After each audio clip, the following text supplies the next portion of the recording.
9ാം ക്ലാസ്സുകാരി ആശ്രിത നന്ദയുടെ മരണത്തിൽ Sreekrishnapuram saint Dominic സ്കൂളിലേക്ക് SFI നടത്തിയ പ്രതിഷേധ മാർച്ച് അക്രമാസക്തമായി. പ്രവർത്തകരും പോലീസും തമ്മിൽ ഉന്തം തള്ളുമുണ്ടായി. ദൃശ്യങ്ങളിലേക്ക്.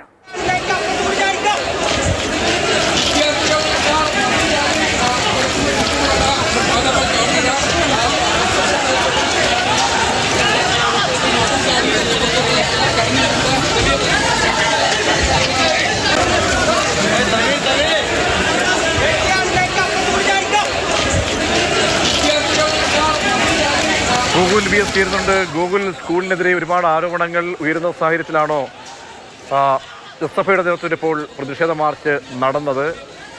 അക്രമാസക്തമായ നിലയിലേക്ക് മാർച്ച് പോയോ? പോലീസിന്റെ നടപടിയും ഇപ്പോഴത്തെ അവിടുത്തെ സ്ഥിതിയും എന്താണ് ഗൂഗിൾ?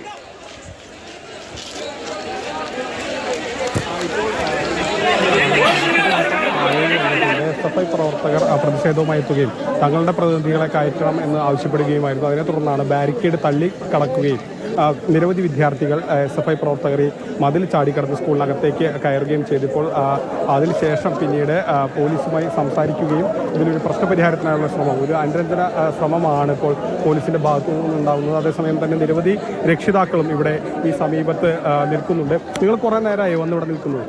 കുറേ നേരമായോ? ഞങ്ങൾ 2 മണിക്കാണ് മീറ്റിംഗ് പറഞ്ഞിരുന്നത്. ഇപ്പോൾ ഇവിടെ സമയമായിട്ട് നമുക്ക് കയറാൻ പറ്റിയിട്ടില്ല. ഇപ്പോൾ ഞങ്ങളിവിടെ അറിയാൻ കഴിഞ്ഞത് പാരൻസും ടീച്ചേഴ്സും മാത്രമുള്ള ഒരു മീറ്റിംഗ് മതി എന്നാണ് ഇവിടെ സ്കൂളുകാർ പറയുന്നത്. ഞങ്ങൾക്കത് പറ്റില്ല. കാരണം ഞങ്ങൾക്ക് ഇങ്ങനെ ഒരു അവസരം ഉണ്ടാക്കി തന്നത് തീർച്ചയായിട്ടും പാർട്ടിക്കാരാണ്. അതിൽ ഇന്നയാളെ പറയുന്നില്ല. ഇവിടെ 3 പാർട്ടിക്കാരും വന്നിട്ടുണ്ട്. KSU ഉണ്ടായിരുന്നു, SFI ഉണ്ടായിരുന്നു, പിന്നെ BJPയുടെ പാർട്ടി ഉണ്ടായിരുന്നു.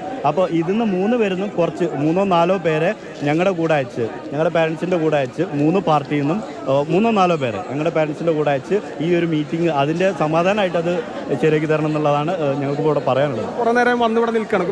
1-1.5 തൊട്ട് വന്നിരിക്കുന്നതാണ്. അപ്പോൾ പാരൻസാണ് അതാ നിൽക്കുന്നത്. 2 പേരൊക്കെ പാരൻസ്. ഇത്രയധികം രക്ഷിതാക്കളും ഇവിടെ വന്ന് നിൽക്കുന്നുണ്ട്. ഇവർ കുറേ നേരമായി രക്ഷിതാക്കളൊക്കെ പലരും ഇവിടെ വന്ന് നിൽക്കുകയാണ്. അവരെയും അകത്തേക്ക് കയറ്റിയിട്ടില്ല എന്നുള്ളതാണ് രക്ഷിതാക്കൾ പറയുന്നത്. അതിനിടയിൽ SFI ഇപ്പോൾ പ്രതിഷേധവുമായി വന്നു. അവിടെയും രക്ഷിതാക്കൾ പറയുന്നത് ഈ രാഷ്ട്രീയ സംഘടനാ പ്രതിനിധികൾ കൂടി വേണം. അധ്യാപകരും അല്ലെങ്കിൽ രക്ഷിതാക്കളും വിദ്യാർത്ഥികളും മാത്രം പോരാ. കാരണം ഇത്തരത്തിലൊരു വേദി ഒരുക്കിയത് അല്ലെങ്കിൽ ഈ പ്രശ്നങ്ങൾ ഒരു പരിഹാരം കാണാൻ സഹായിച്ചത് അവരുടെ ഇന്നലത്തെ ഇടപെടലാണ്. അതുകൊണ്ട് തന്നെ അത്തരത്തിലൊരു ആ സംഘടനയുടെ 3 പ്രതിനിധികൾ, 3 പേര് അടങ്ങുന്ന ഒരു പ്രതിനിധികളെങ്കിലും വേണം എന്നുള്ളതാണ് ഇപ്പോൾ രക്ഷിതാക്കളും ആവശ്യപ്പെടുന്നത്. ഏതായാലും ഇപ്പോൾ ഈ പ്രശ്നത്തിന് പരിഹാരം കാണാനുള്ള ശ്രമങ്ങൾ വരികയാണ്. ഇപ്പോൾ കൂടുതൽ രക്ഷിതാക്കളൊക്കെ തന്നെ കൂടുതൽ അകത്തേക്ക് സ്കൂളിനകത്തേക്ക് കയറാൻ എന്താണ് രക്ഷിതാക്കൾ പുതുതായി ആവശ്യപ്പെടുന്നത്? കാരണം ഓരോ ഭാഗത്തു നിന്നുള്ള പരാതികളുടെ എണ്ണം കൂടുന്നത് കൊണ്ടാണോ രക്ഷിതാക്കൾ കൂടുതലായി അവിടേക്ക് എത്തുന്നത്? 3 പേരെ പുറത്താക്കിയെന്ന് മാനേജ്മെന്റ് കഴിഞ്ഞ ദിവസം ഈ പ്രസ്തുത സംഭവവുമായി ബന്ധപ്പെട്ട് പറഞ്ഞിരുന്നു. അതല്ല, അതിനപ്പുറത്തേക്ക് കൂടുതൽ പരാതികൾ വരുമ്പോൾ എന്താണ് ഇപ്പോൾ രക്ഷിതാക്കൾ ആവശ്യപ്പെടുന്നത്? രാഷ്ട്രീയ സംഘടനാ പ്രതിനിധികളുടെ കൂടി സാന്നിധ്യത്തിൽ തീർച്ചയായും ഇവർ ആവശ്യപ്പെടുന്നത് ഇനി ഇത്തരത്തിലുള്ള സംഭവങ്ങൾ ആവർത്തിക്കാതിരിക്കാനുള്ള നടപടി, സ്കൂളിൽ സമഗ്രമായൊരു മാറ്റം വേണം തുടങ്ങിയ വിവിധ ആവശ്യങ്ങൾ ഉന്നയിക്കുന്നുണ്ട്.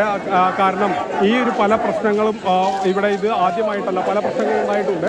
പക്ഷേ അപ്പോഴൊക്കെ തന്നെ പലതും പിന്നീട് രമ്യതയിൽ അല്ലെങ്കിൽ സ്കൂൾ മാനേജ്മെൻറ്റിൻ്റെ ഇടപെടൽ മൂലമൊക്കെ പരിഹരിക്കുകയാണ് ചെയ്തത്. ഇനി അത് കഴിയില്ല, ശക്തമായ PTA വേണം തുടങ്ങിയ ആവശ്യങ്ങൾ, വിവിധ തരത്തിലുള്ള ആവശ്യങ്ങളാണ് രക്ഷിതാക്കൾ ഉന്നയിച്ചത്. പിന്നീട് ഇപ്പോൾ SFIയുടെ പ്രതിഷേധം നടന്നുകൊണ്ടിരിക്കുകയാണ്.